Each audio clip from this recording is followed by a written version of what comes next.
screen.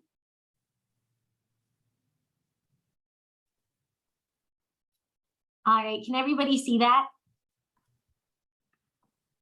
Great, thank you.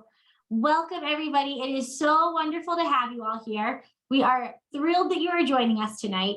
My name is Katie Bonner, and I'm the Senior Manager of National Partners at the Alliance for Young Artists and Writers, which is the nonprofit organization that administers the Scholastic Art and Writing Awards.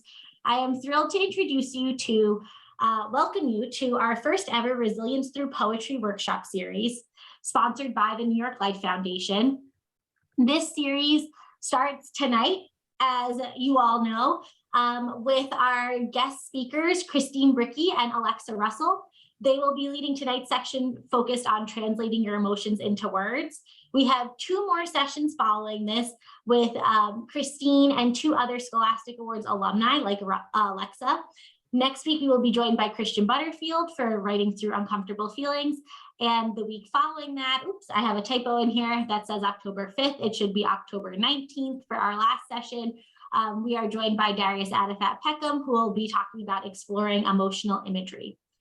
And to join those sessions, just use the same Zoom link that you used to sign in tonight.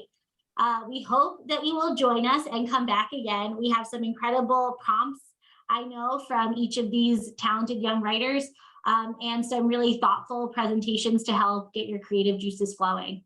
And we invite all of the participants back again on October 26th for a peer review session where you're invited to share your work with some of your peers who are also joining you for this workshop and get constructive feedback on it. And everyone who is participating will also have the chance to work with members of the Alliance team to create a Scholastic Awards account and enter their work in the Scholastic Awards for the chance to receive recognition and scholarships. A quick introduction to the Scholastic Awards for those of you who may be new to it. The Scholastic Art and Writing Awards is currently celebrating its 100th year of recognizing and celebrating teen voices. This is a program that's open to teens in grades 7 through 12, ages 13 and up, who reside in the US, US territories, US military bases, and Canada. You can enter your work in 28 different categories of art and writing. And all you have to do is create an account and upload your writing or a picture of your artwork, and then you are good to go. And you also have the chance to opt your work in to be considered for scholarships. In addition to the awards, it's already considered for just by participating. One of those scholarships, sponsored by the New York Life Foundation, offers $1,000 scholarships for works about grief and bereavement. Check out artandwriting.org, which I'm going to drop in the chat, to learn more and start your entry. And with that, I will hand it over to, I will give a brief introduction to our presenters for this evening, Alexa and Kristine, and then hand it over to them to take it away. So first up, Alexa Russell is an alum of the Scholastic Awards. She is a gold medalist in a variety of writing categories. She also won a New York Life Award in 2017 for one of her pieces. She is currently a senior in psychology and community relief and development at Evangel University, and she is a writer and aspiring counselor. And Kristine Brickey is a lifelong educator, the author of memoirs and pieces of fiction, including They Said She Was Crazy and Flowers for Rodney. Kristine is also the founder of KEB's Brick House Studio, where she now leads writing and healing workshops and retreats. And she loves to visit schools and work with teen writers. So both of them are, I know, thrilled to be here tonight, and we are so thrilled to have you. Kristine and Alexa, take it away. Well, thank you. I am so excited. It's incredible how many people are logged on tonight. I think we are going to have so much fun. I wish we could be in person and I could see all of your wonderful faces, but we're going to have fun engaging in the chat and having time just to write and walk through the material that we have tonight. So first of all, like Katie said, the title of our session tonight is Translating Emotions into Words. And that's what we're here to do. And it seems pretty self-explanatory when you think about it, but the idea of translating implies that we're working with 2 different languages here. We're working with emotions and we're working with words. my language is English. You might know another language and have some more words to give meaning to your emotions. But for me, emotions and words are just like two different languages. So we need to start the translating process by walking through and going, okay, well, what are those languages, and understanding what each of those are. So we're going to spend the first few minutes in the session tonight talking about emotions, because it seems like it would be pretty self-explanatory, just part of being human. Like you guys are middle school and high school students now, like you know what emotions are. You're no stranger to them. But there's some things about emotions that are information that are just kind of buried, that we don't usually bring to the surface and acknowledge. So I want to start tonight by teaching you the language of emotion and defining what emotions are, so that we can begin to translate those emotions, which most of the time we think are this fuzzy, abstract idea, into something tangible, like a language, like English, like words, like poetry. So like Katie mentioned, I am a senior in psychology at my university here in Springfield, Missouri. So I love emotions. I have been writing since I was in middle school and participating in the Scholastic Art Writing Awards. But since then, I have delved into the world of emotions and psychology and relationships. So I'm excited tonight because what I'm sharing, I'm just passionate about, and I hope that it's helpful to you as we journey really inwardly for a few minutes, and then outwardly through expressing our emotions in words. So like I said, we're going to define emotions a little bit and kind of what they are and how they work within us. So the first thing you need to know about emotions is that they're processes. And this can kind of shock people because when you're feeling intense emotions, it often feels like you have always felt that way, that you currently feel that way, and you will always continue to feel that way. And that's simply not true. Emotions are intense, but emotions are processes with a beginning, a middle, and an end. And these processes, they're not some fuzzy out here thing that aren't really real or aren't really valid. No, emotions are real and they're valid, and they're a response within your body to the world around you. Which means we're not imagining them. They need to be acknowledged. They're real sources of information that can enable us to live well, to connect with others, and to express ourselves. And so that leads us to the second piece of information about what emotions are. And emotions are information. They are like the ones and zeros of the human code, the human experience. They are the background, the code that moves us to action. I mean, just think of the word emotion. They're emotion. They fuel us forward and fuel our interactions with the world around us. But since they're information, since they're just ones and zeros in our experience, they're not inherently good or bad. There are some emotions that are more comfortable for us to feel, that are more socially acceptable, and we label those as good.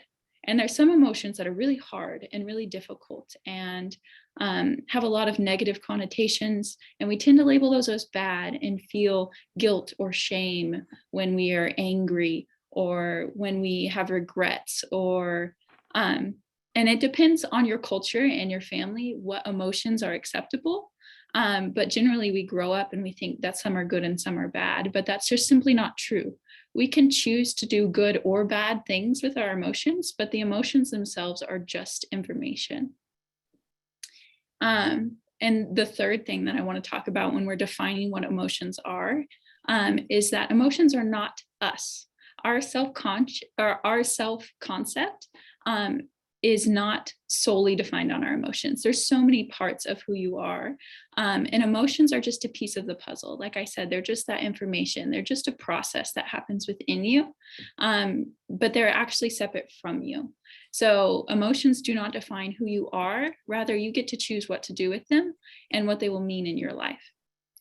So our question for tonight is, how do we take these emotions, the processes, the ones and zeros, the movement, all the raw materials of our experience and our response to the world, and create something meaningful? And that's the beauty of words. That's the beauty of language, of communication. And And of course, there's art and there's writing and there's music. There's so many creative opportunities to take emotions and make something beautiful. But tonight we're going to focus in on words and the power of poetry to express what emotions are. So that's kind of 3 really big components of my understanding of what an emotion is. But it's important to note that during an intense emotion, like grief or bereavement, the wordy part of your brain, the part that can reason and rationalize and talk in language, actually shuts down. And so people struggle when they're in intense, difficult emotions to find words. And so that's where the translating piece comes in, is we have to figure out how can we get that part of our brain back online so that we can begin taking our experiences and molding it into something beautiful and something good.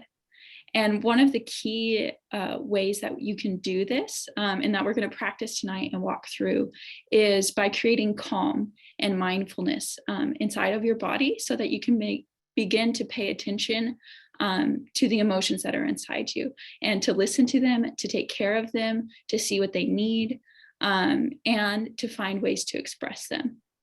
Now, we're going to walk through a mindfulness activity in the first couple minutes to kind of prepare us for our writing time later tonight. But as we're walking through that, one of the key components to mindfulness is acceptance.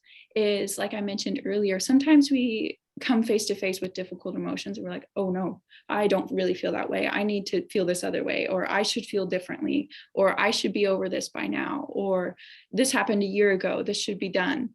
And I want to create space and just tell you right now that there is no should. So don't should on yourself tonight. We are going to look inwardly. We're going to listen to our emotions, and we're not going to try and change anything. We're going to pay attention to what is right now in this moment, and then we're going to find words for what is right now. And that's going to help us move that process a little closer to completion. We may not cross the finish line tonight, but like I said, that emotions are a process, and we can choose to do things that move us forward in that process. And so tonight, that's kind of my goal, is to equip you with some tools and maybe help you take a step forward with a difficult emotion that you may be going through.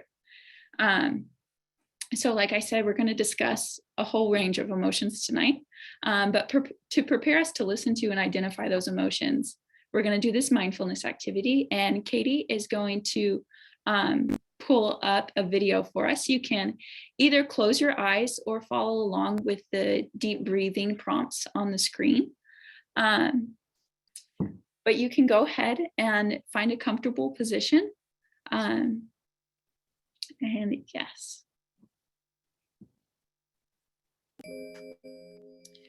So you can find a comfortable position, maybe put both feet on the floor. Any posture that's comfortable for you. If you need to lean back or close your eyes. Then check inside your body and try and locate a part of your body that feels good to you right now. Pleasant, safe, or at ease, or at the very least neutral. You can check out your hands or your feet or your legs, but let your attention go to this pleasant part of your body and let it rest there. Feel it, sense it. Notice what those sensations are. Let your mind relax a bit. And now if there's something difficult that's happening for you, a difficult emotion or a physical sensation that's hard, let your attention go to that. Maybe your shoulders are tight, or you have a headache. It could be a sense of sadness or anxiety or anger. Where do you feel that sensation in your body? Where do you feel that emotion in your body?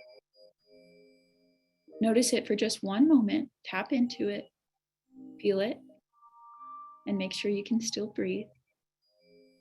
But now we're going to return our attention back to the area that feels at ease. Your hands or feet or legs. Just let yourself stay there for a moment, feeling the goodness, relaxing, maintaining mindfulness and acceptance.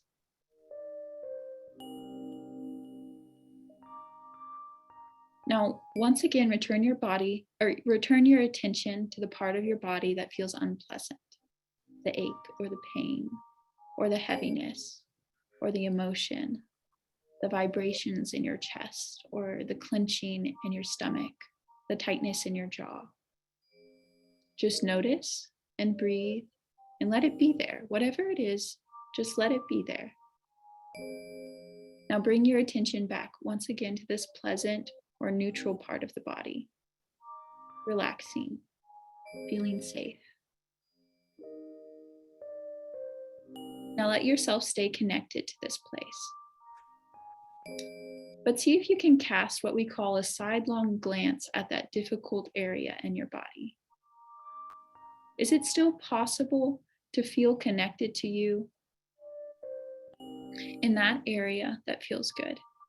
And yet know that something's going on that feels unpleasant, and just let it be there. Keeping maybe 75% of your attention on the part that feels peaceful and at ease, still breathing. Cast a sidelong glance at this difficult area. Notice what is happening to it. Is it growing or shrinking? Is it changing, shifting into something else? Becoming aware of whatever it is doing, relaxing and breathing. See if you can bring some loving kindness to that area. Just some kindness to yourself for whatever you're feeling right now. Physical pain, emotional pain. Hold yourself with kindness. You're not the only one. So may we all be free from our pain and our suffering. And may we all have happiness.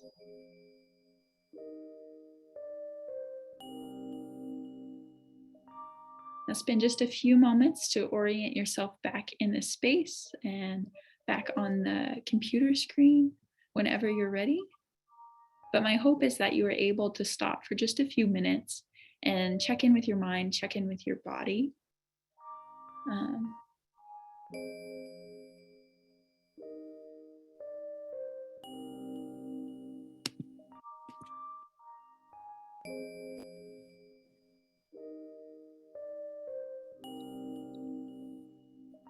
Okay, so we're going to move on with our session now. I'm hoping that was just a few minutes just to be present and to orient ourselves. And maybe you were able to identify what emotion and what emotions you would like to talk about in the next few weeks as we're writing poetry and as we're delving into this idea of translating emotions into words. So tonight we're going to talk about two different things, and we're going to have two different writing opportunities. But the first prompt I want to talk about is love. And it seems kind of the opposite of grief and bereavement, but I'm going to have Kristine share a piece of her book that's going to introduce this idea that we grieve because we love. So Kristine, if you want to share with us a little bit. Thank you, Alexa. So my book, They Said She Was Crazy, is the story of a mother, Mara, who comes home and finds that her son has died by suicide, and which is a very obviously traumatic event for her. But the book really isn't about Zane's death by suicide. It's about how we get through things that seem impossible to survive. And the little piece I want to read to you, Mara has been seeing a counselor, and she goes there because she's just feeling broken. And this ties in with love and grief and how they're connected. Swollen-faced and exhausted, Mara dragged her body into Melissa's couch, slipped off her shoes, and curled into a fetal position. Enough is enough, Mara hurled the words at Melissa. What do you mean, Mara? The doctor asked softly. Fresh tears streamed down Mara's cheeks. She didn't even bother to wipe them away. Her face was raw, sore from the salty proof of missing her son. I mean, I can't do this anymore. Just make it stop. Please, just make it stop hurting. Mara sobbed as she clutched one of her favorite throw pillows, trying to ease the ache in her heart and gut. Melissa nodded but remained silent while Mara cried herself out. Okay, Mara, she finally agreed. I can take away the pain. Mara stared. Why had she waited so long to make this demand if Melissa was now saying she could make the pain disappear? There's a catch, though, Melissa said. Sitting up, Mara stared at the doctor with rapt attention. What? What's the catch? She asked softly. We can take away the pain, but to do that, we have to erase the love you have in your heart for your son. Zane would have to not matter to you. She smiled sadly. You hurt because your love for him is so strong. So to not hurt, you have to not love. New understanding filled Mara's body. She grabbed a handful of tissues from the box next to the couch and wiped off her face, shuddering as she fought for control. Well, that's not an option, Mara admitted. Of course it isn't. The doctor smiled from her chair.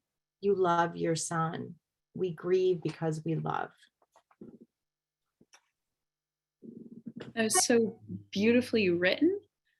So thank you for sharing. That's the first time I'm hearing it as well. But I just wanted her to share that, and we talked about it as we were planning this session, is that there's this idea that we grieve because we love, like we can't get away from it. And I have such a similar line in another piece that I've written, and that is that grief is the greatest form of love in this life. And so this idea that we can't really get away from the love when we talk about grief and bereavement. And so we're going to spend the next few minutes writing about this feeling of love itself. And you can write about, I know some of you are dealing with the loss of a loved one. You could write about a feeling of love and just pure joy when they were here, or maybe you haven't experienced the death of a loved one, but you are dealing with another difficult emotion. Find the love. I encourage you to find the love that is attached to that emotion, because a lot of times our emotions can just be traced back to the love. So we're going to spend a few minutes. Katie's going to pull up just kind of like a mood board thing for you to look at in the next few minutes, just to kind of inspire you, get your brains thinking. So there's some images that you may find compelling, or the prompt, and there's also a feelings wheel if you need to grab any of those off of there as you're writing.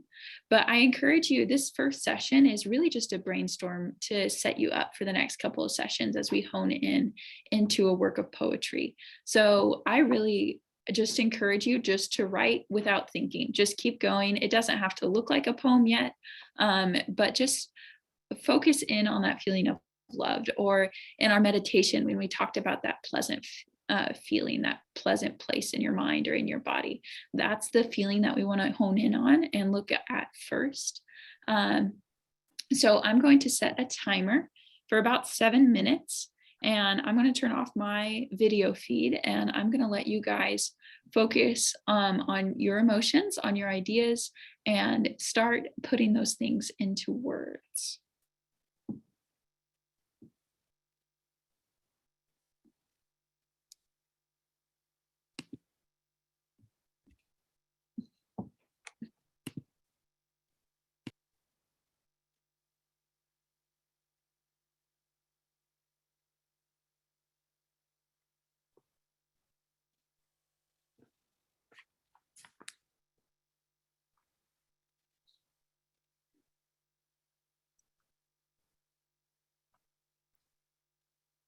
Alexa, we have a question from the chat. Where do we write this?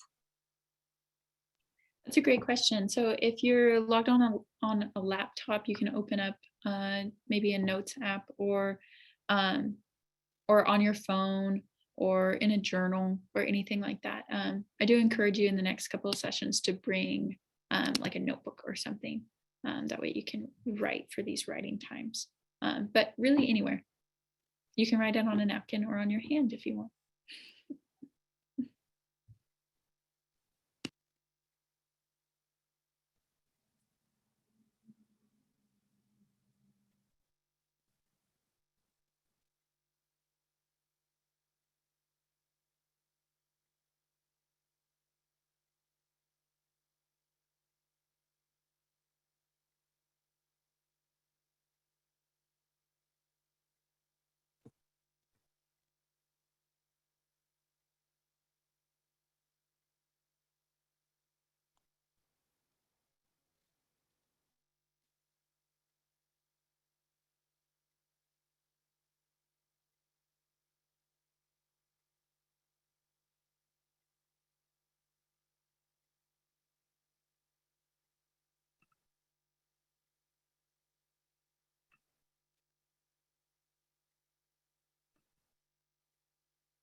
Hello from your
Okay, friends, I hope you guys were able to get out some thoughts and feelings on paper or on a computer screen or on your phone in the last couple of minutes.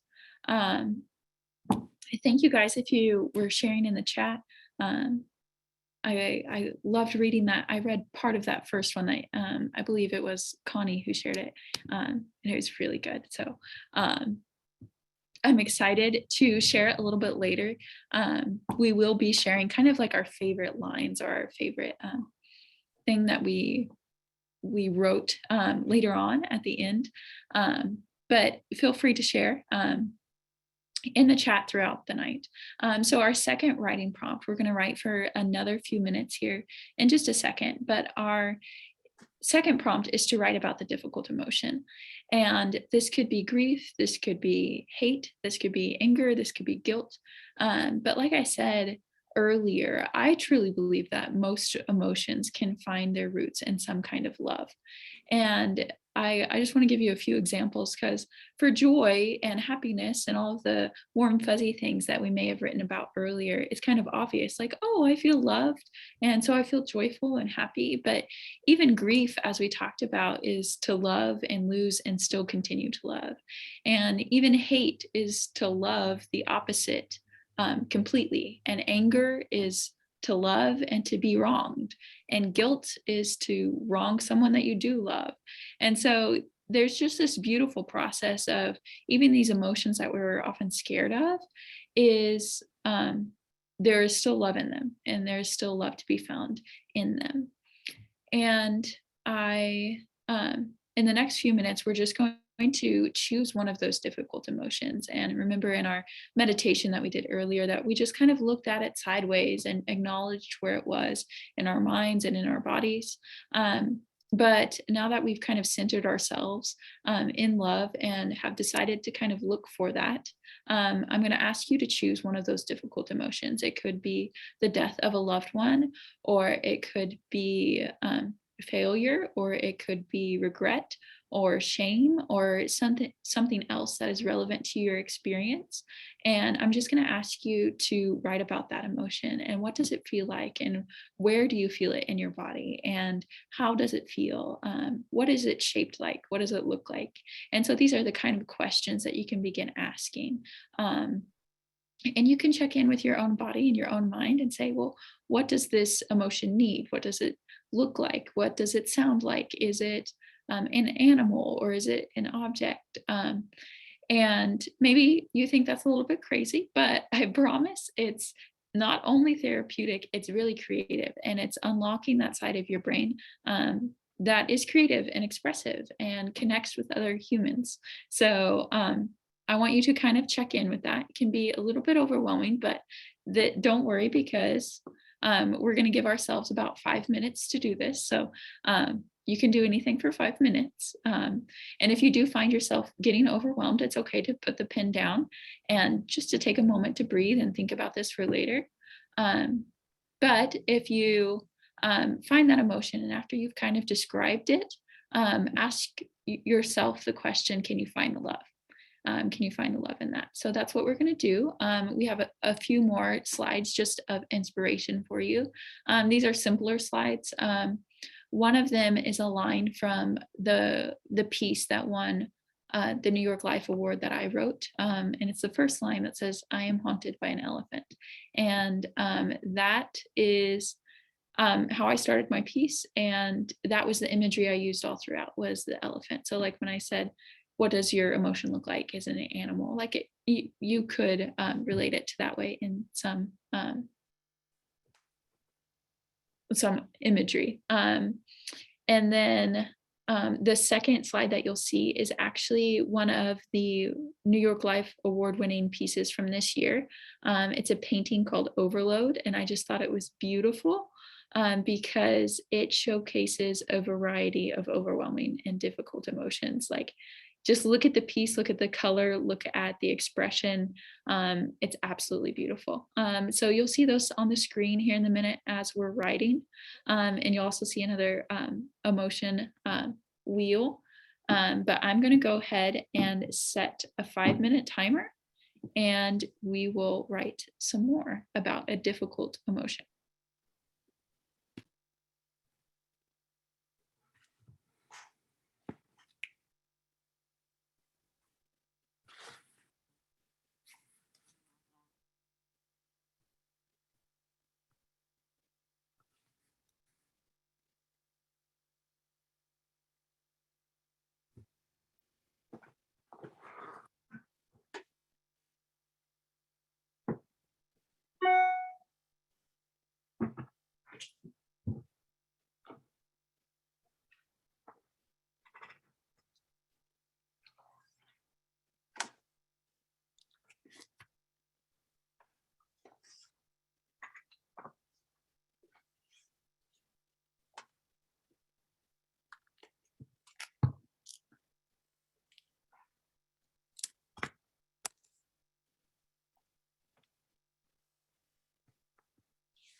Okay, guys, that's our time for the last writing prompt. I was going through and just reading what you guys wrote for the first one, and oh my goodness, there's some beautiful lines that I saw. And yes, I'm just excited to read those a little bit more throughout the evening. But I hope tonight has given you guys a good jump start for the rest of the series that we're talking about, that maybe there's a line or an image or something that you guys can use further to develop a poem, and a poem that you can submit to the Scholastic Art and Writing Awards. That would be wonderful because you guys are fantastic. There was some beautiful imagery I loved. Somebody said, love, I've seen love hunched over a dumpster fire, rubbing their fingers to put feeling back into it, and love is like a magnet. And there was some other really powerful images that I saw that aren't coming back to me, but I loved reading those in the past few minutes while you guys were writing. So in the next couple of minutes, if you guys want to share your favorite line or copy and paste what you've had so far in the chat, we would love to see just a few of those favorite lines, because one of the best ways to learn how to express yourself is actually to see how others have expressed themselves, and to we're writers, but we always need to be readers as well, because then we'll run out of things to write about. So go ahead and share your favorite lines. I'm going to try and find a couple of them. But yes, you guys have been wonderful. We're going to move into a time of Q&A. And if you have any questions that you would like either me to answer, Kristine to answer, or maybe you have a question about Scholastic that Katie can answer, you can drop that in. There's a separate function in the bottom of your screen called Q&A, and I think some of you have already used that. But we're going to have Kristine kind of moderate that and choose some questions. Yeah, I want to point, there was a question earlier at 7:19 from Jay. Jay, if your last name is pronounced Sly. They wrote, I heard you say that generally our brain tends to shut down when we experience grief or heavy feelings, which makes it hard to create or find the correct words. I was wondering, was that something you've learned in your classes? That makes sense. I see that a lot, but I've noticed that my brain works the opposite. I have more ability to find the proper fitting words, the ones that feel as though they express my thoughts and feelings best when I'm in that low place. When I'm in those heavy feelings, I'm more connected with that aware, logical side of my brain. I was curious as to where that study and information came from, interested in learning more. Mm-hmm. Yeah, that's a wonderful question, Jay. So what I was actually referencing was when we are in intense emotional situations, there's two different sides of your brain. There's the amygdala that senses danger, and there's the prefrontal cortex, which is your logical center. Your amygdala is always on the lookout, trying to protect you. So when you're in a place where you're not emotionally safe or where you're emotionally intense, that amygdala sends all these signals to your brain. It shuts off the logical side and it just tries to get you somewhere safe. So what you're experiencing is probably, and it sounds really healthy and good, is that when you're in an intense situation, you probably have found coping mechanisms that help you feel safe, and you're able to access that part of your brain that thinks well and writes well and can logic and reason. So that's actually really healthy. And mindfulness, like what we did tonight, is just one way for people who are finding it hard to find words and whose brains are kind of shutting down, is a way for them to find that emotional safety to express themselves. So it's really wonderful that you have been able to find spaces like that to write and process and to logic through some of the things that you're feeling, Jay. So that's wonderful. So thank you for sharing, and thank you for asking. That was such a interesting question. And yes, there's plenty of things that you can read about in psychology and how the brain works in traumatic and intense situations. One of my favorite books on the subject is The Body Keeps the Score. That's a very, very dense research-based book So that's like, if you really, really, really want to know, I would read that one. Another question, this was from Justin. How do I make my writing dramatic and bend my story up and down? That's a wonderful Just a little question. Yes. Yeah. Definitely the first line is everything. You need to grab your reader right away, whether it's a story or a poem. But imagery, if you can appeal to the senses, either all of them or just really focus in on one of them and make it really vivid and really engaging, that's probably like the most powerful way, is to engage the whole mind, the whole body in the experience of whatever you're writing. And then as far as up and down, I mean, make it as human as possible. I mean, your story or your poem, it's not all going to be up here. Follow how does your brain process those up and downs, and kind of map that out and be authentically you. Don't try and stuff it into somebody else's pattern if that's not how you process the emotion. Because the more human it is, the more specific it is to you, the more engaging it is.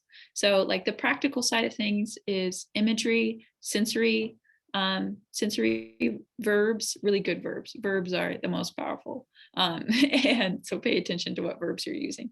And then the first line, like that's the practical writing side. But when you're thinking, how do I make this engaging as far as like authentically you, then just you've got to be in touch with how you process emotion and make sure that you're relaying you and not somebody else's pattern. I hope that answers your question. Do you have anything to add, Kristine, to that? Oh, no, I'm agreeing with everything you're thinking. This next question kind of ties in with that. Maddie wrote, in my writing, I've had a lot of trouble letting others read my poetry. I want others to read it, but I'm worried about taking advantage of my loved one's death because I finally come to terms with it. How do you write about death when you've come to terms with it? And I guess that one really struck me. For me, writing is a way that helps me wrap my head around my grief. Somebody in another question had asked the section that I read from the story, how I came up with that, if any of that is based on things that I've experienced. And so I'll answer that question as well at the same time. All my book, They Said She Was Crazy, is a fictional novel, but a lot of my connections that I have with my son, I lost my son in 2010. He died by suicide. And so a lot of my emotions and my feelings and my coming to terms with everything that encompassed in losing him, writing that book really was very helpful for me to get things down, because it's hard for me to write memoirs still about that or write nonfiction about that, but I knew I needed to write about things because that helps me so much. So as far as sharing my writing with others and how that helps, I can't worry about what other people are going to, like people that know me, that if they read something, if they're going to take something one way or another. People are always going to interpret your writing in different ways. We don't have any control over that. So, Maddie, I would, just write about your loss and the process of that, however you need to write about it. It's your story and you need to write about it however you need to write about it. Mm-hmm. So. And I would encourage you kind of to go off of that, Maddie. The piece that won the New York Life Award for me was the first thing I had written in a year. So I wrote it on what would have been my little brother's first birthday. He died 8 hours and 5 minutes after he was born. And I wrote it on what would have been his first birthday. And it was the only year in my middle school and high school years that I didn't submit anything to the awards, was the year he died. And my mom just said, it's okay if you don't have words right now. But when the words came, and I spent the greater part of 12 hours all in one day writing that piece and writing that essay.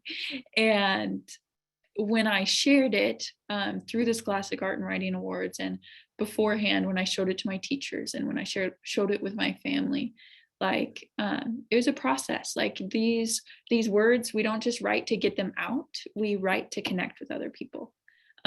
Because that's the purpose of language, is to convey our experience with others. And there's some people who are in that season who don't have words, who need to hear what you have said, because that's going to spark something inside of them and say, oh, that's the words I didn't know I needed. That's it. That's what I've been feeling all along. But that's a process of sharing it publicly versus it begins with, okay, it's out of me, it's on paper, I've read it a couple of times. Now identify one safe person, one person who's not going to be shocked, who's not going to judge you, who's not going to pick apart the grammar, who's not an English major, who's not an English teacher, and say, would you read this? And that person just needs to be able to read what you've read and see you, and not the mechanics of it. And then after you've done that a few times with a few different people, that's when, if you're serious about moving this forward in like Scholastic or in other places where writing is published, then maybe you can begin editing it and asking for some expert advice. But sharing it is really a process. And when we're dealing with something as complex and personal as grief, I would encourage you to be very careful and to share with safe people first. And then when it gets to that public sector, just let people's reactions in the public be their reactions, but also know that people need your words. And that's why we share. Yeah. Katie, there are a lot of questions in the Q&A and the chat, just specifics about the Scholastic Arts and Writing and submitting and what can they do. Can you post a link or something where they could go and get all that specific information so that you don't have to try and give them everything in 30 seconds because it's impossible. Absolutely. Thanks, Kristine. I'm dropping a link in the chat now where everyone can go to learn more. And I saw a lot of questions about what judges look for in works. Mm-hmm. We'll talk more about that in the peer review session on October 26th, but I'll also drop a link in the chat to a juror panel that we hosted last year, and you can hear from some judges directly. Okay. Do you have any advice? This is from Shreya. Do you have any advice for writing a story that feels complete and understandable and all the emotions of the character or even the perceptions within a poem? Who did you say wrote that one again? This is from Shreya. It's at 751 in the chat. Okay. And if I'm understanding this question correctly, it's kind of like I write some poetry, but I mostly write, non-poetry pieces, memoir and novels and short stories, etc. But so for someone who usually writes, has a story, how would you put that in within a poem? Within a poem. Okay. Yes, in a poem, it's harder. It can be done. It's called an epic when you have this long poem with characters and plots and all the things of a narrative. But oftentimes, if I'm trying to put a storyline into a poem, it's the poem is a metaphor. It's really simple and it's conveying a deep truth with a really simple image. So I'm thinking of one of my favorite poems I've written is called The Flower's Grievance. If you read it first off, it's just about a flower growing and then the sun rising and setting. Like that's the simple like narrative aspect of it, but it's all a metaphor for grief. So most of the time when I'm using poetry specifically, there's other people who can write whole stories in poetry format, but I'm using it as Like there's a deeper truth about humanity or the human experience that I'm trying to convey. And it's an image, a really simple image. So that's how I use poetry. And then of course I've read several like books where like it's just written in verse. And so like each page is like a different scene in the book. So there's lots of inspiration on how to do that. Those are usually longer works. But yes, that's just how I use it. Yeah. There's so many good questions here, and I know we're almost out of time. I don't know if you can answer this one very quickly. This is from Michaela Shawcroft. Mhm.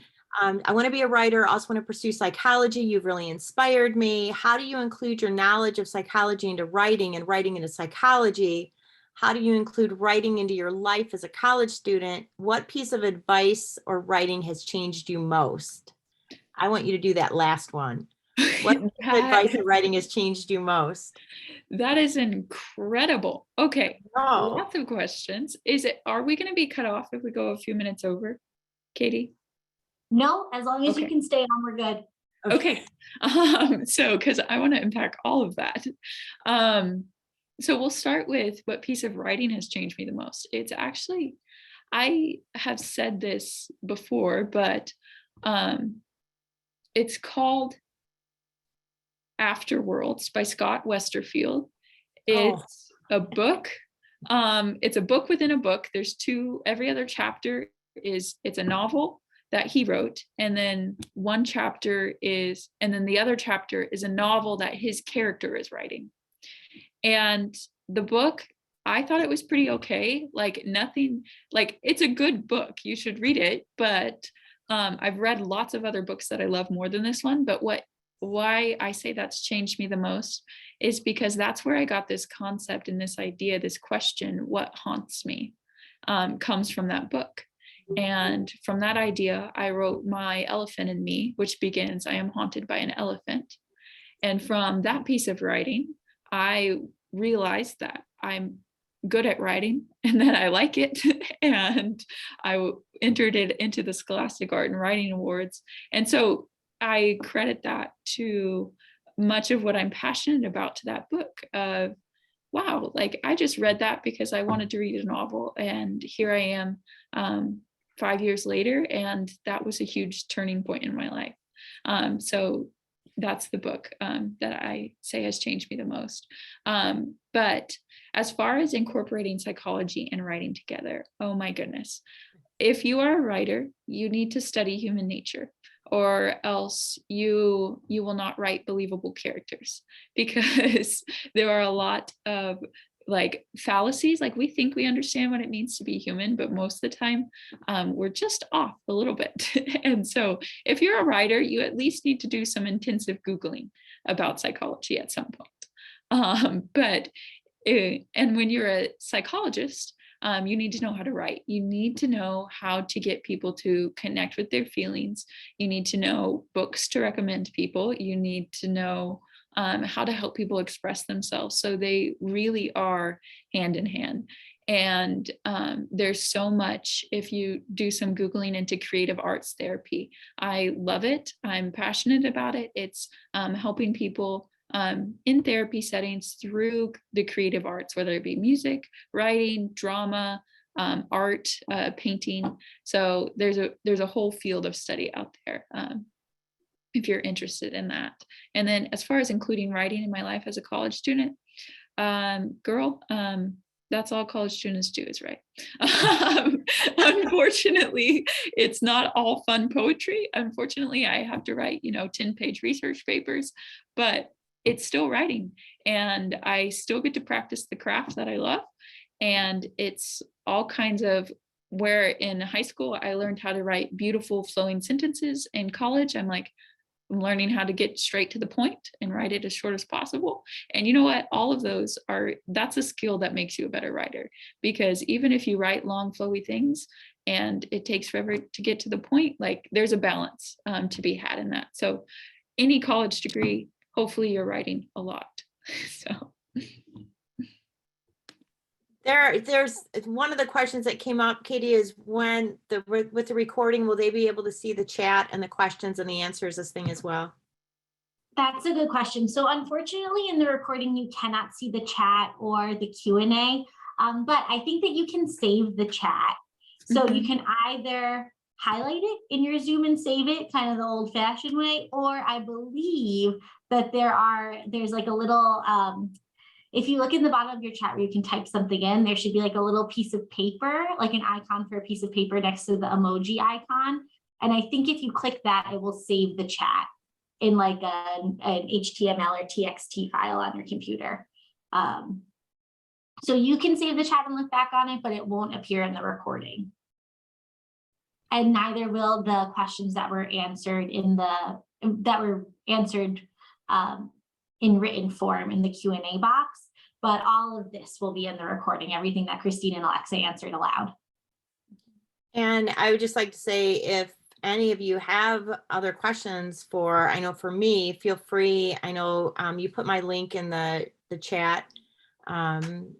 Feel free to message me and I will answer as I can. And I can't speak for Alexa because she is a college student. So I know she has millions of things to do. Yes, I would love to hear from you all again. I'll be in the peer review sessions. So if you have any questions specifically for me, I'll see you guys again in a few weeks. But I do want to answer, a couple of people ask what my elephant represents.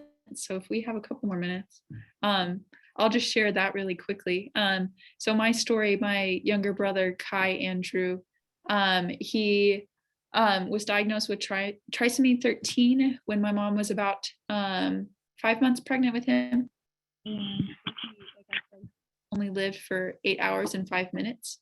But it was just a really funny, quirky story with my family during the ultrasound when we found out he was a boy, where we just kind of fell in love with elephants. My dad had made a joke because my two sisters, we were going to put his heartbeat in a stuffed animal. And one of my sisters had picked out an elephant and the other had picked out this blue bear. And they're both arguing back and forth. And my dad said, well, I think we should get the elephant because the baby and the elephant both have a trunk. And it was just this funny, slightly phallic joke. And my family loves elephants. And when we found out he wasn't well, we just loved elephants more. We collected them. And we threw in his celebration of life, we had an elephant cupcakes and all kinds of things. So elephants were just what we associated with my brother. But in my story, I realized that I had my brother and I had this elephant. Like my brother wasn't this elephant symbol, but this elephant symbol was something else entirely. And as I was writing that piece, I came to realize that this elephant was grief. And he was separate from my brother, and I could interact with my brother as somebody I loved, but grief as this other animal entirely. And so throughout the story, this elephant goes to school with me, and I just talk about how having this huge imaginary animal, it's this huge elephant, but it thinks it's a lap dog. And it just doesn't really work very well. And it was this imaginary thing that followed me around. I didn't spend a year imagining an elephant, but in the story, that's what it felt like. And so that's the image. And if you study elephants, oh my goodness, they are a wonderful example of how to grieve and what grieving looks like in community. And there's so much research, there's so much documentaries, there's all kinds of stuff on how elephants grieve. And so it became this really rich symbol in my life for grief. But yeah.